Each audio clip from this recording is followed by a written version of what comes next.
তো আম্মা এখন ডাবের পুডিং ঢালবে, তো আমরা তো অনেক এক্সাইটেড।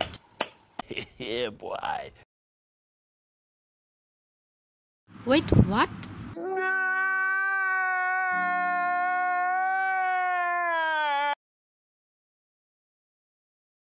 তো আমরা সেকেন্ড টাইম আবার ট্রাই করছি। তো আম্মা এবার চাকু দিয়ে সাইড দিক দিয়ে কাটলো। এবার রেডি, 1 2 3।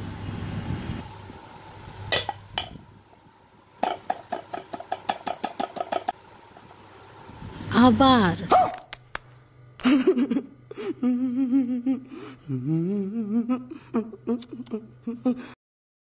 তো এবার আমার ছোট বোন ট্রাই করতেছে, দেখি পারে কিনা।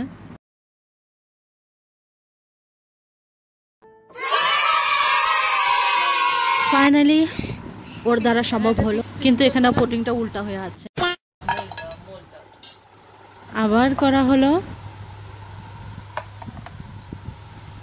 ওয়াও, দেখতে সেই লাগতেছে।